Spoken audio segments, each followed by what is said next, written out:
We do live in a time when there is a lot of uncertainties in the external world, which can trigger fear or anxiety inside us. And I would like to share with you my thoughts on how can we live with more success, more groundedness, and more happiness in this time. Hello, my name is Ghosh. I'm a transcendental coach, so an expert on human mind and consciousness. What you're gonna get in this video is, first of all, what is NLP coaching? Because my coaching part of the practice is based on NLP, and just because it's fascinating and interesting, and just because you might be a little bit curious, I will do a brief introduction of what it is. Then I will speak about how can we navigate our emotions, even when the external environment can be very triggering. Then I would share some keys to successful transition or adaptation into the time that we live. And finally, I will close the presentation with concrete tips for experiencing more success, happiness that arises from within. So let's get started. What is NLP coaching?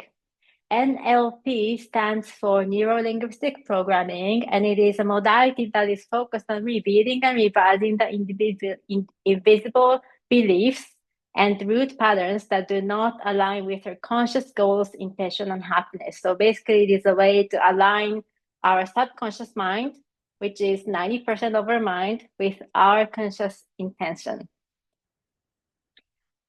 So how can we navigate our emotions better in the time of uncertainties? How can we head towards more happiness, joy, and success? There are basically three keys. First of all, it is important to understand what is going on.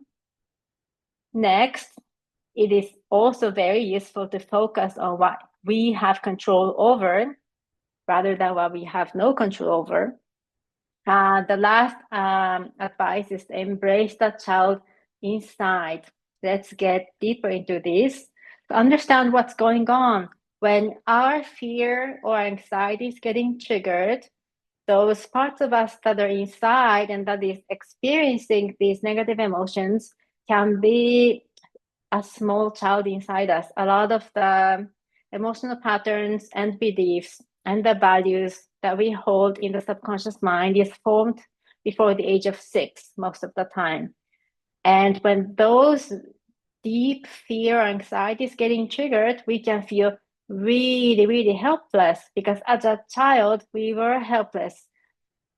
As an adult, you have a certain control and certain range of actions you can take. But as a child, those options were limited. We were much more helpless than we were. We had no control over, or less control over what goes on around us. So there are ways in which we can feel very regressed and small inside ourselves when there's a lot of uncertainty in the world. So be kind to yourself, even though you may feel frustrated because you cannot let go of fear or anxiety. That person who is feeling that inside may be very, very small. And the important element to release these negative patterns is actually to come to a point with yourself and know that you don't have to let go of it at all. You just need to acquire greater flexibility. And what does flexibility look like? Does it look like the first picture where the little bird is jumping over a fence? Or does it look like the second picture where the little bird can go back and forth? It actually looks like the second one. There are proper contexts where every emotion is useful. The fear or anxiety response and the behavior pattern that is not making you happy right now had its own place in the past where it was useful. And it's not like you have to jump over the fence and completely let go of your old self and deny those patterns. Just respect and appreciate them and know that you just need to acquire more flexibility so you can go back and forth. If there are certain contexts where behaving out of fear or anxiety is more useful, you can still take those actions.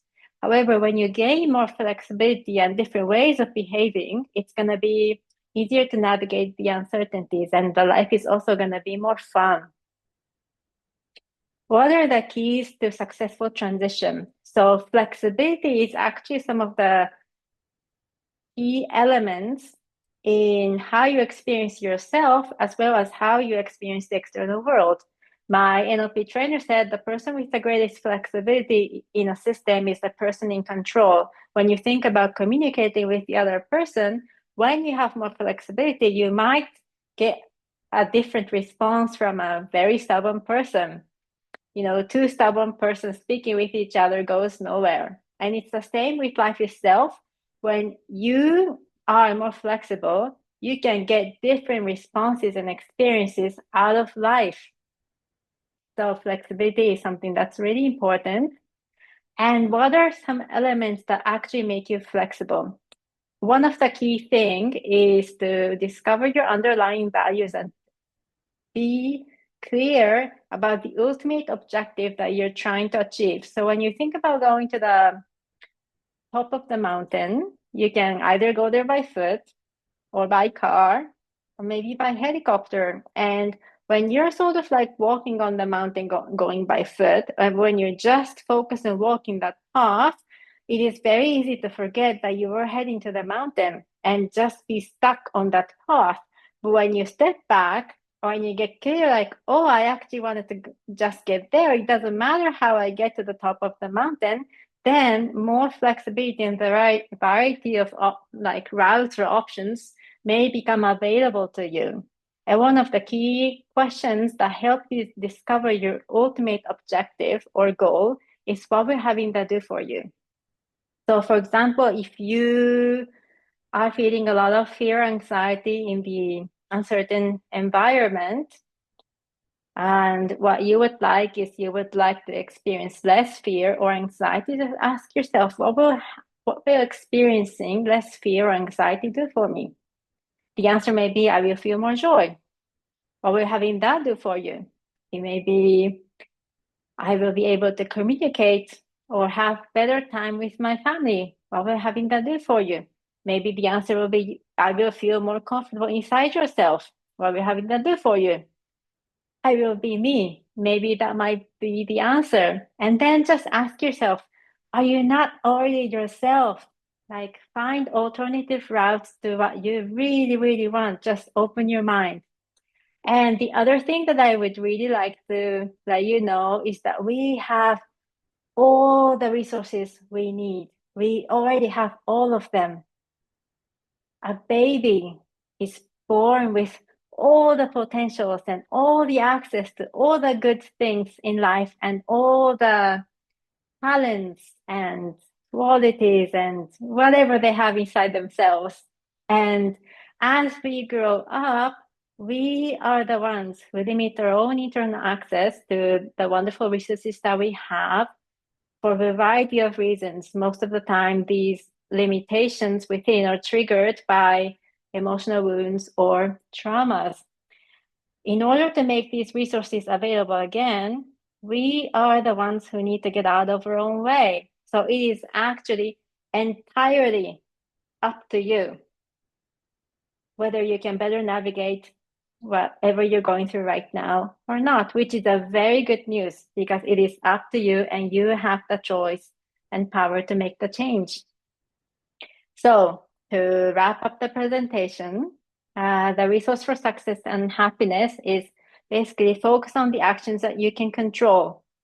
You have full power to change from within.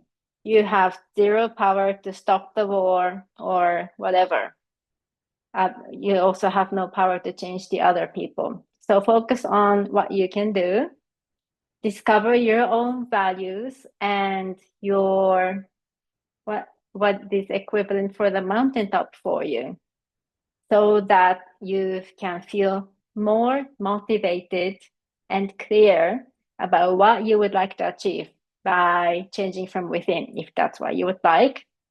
And just another really good advice is think about what might someone else do, and think of someone else that you respect. It can be somebody real or even somebody from a novel or a movie, because thinking about someone else actually gives us distance.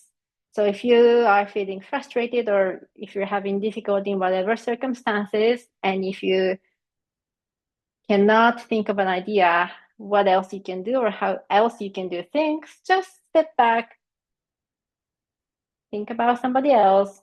What might they do? This can be actually very, very pragmatic. And lastly, and most importantly, embrace yourself. You are already, and you have always been doing your best, even though your subconscious intention may be not fully aligned with your conscious intention. Your subconscious has very good reasons for behaving in a specific way. So be kind to yourself. Sometimes change can take time. Sometimes you might actually have to get help, but you are doing your best. I guarantee that. And the foundation of all of this, or like what all of this leads to, is rapport with yourself. Whenever we are aligned with ourselves and when we have better and better relationship with ourselves, without having to conquer ourselves, we can actually have better relationship with other people, and we can show more kindness and respect to those we love and the world as well. So be curious. Be curious about what's going on inside yourself as well as outside, and be kind. Thank you very much for listening. If you have any thoughts or questions you want to share, feel free to contact me from my website. The QR code is here on the presentation, and I will also put the link in the video description.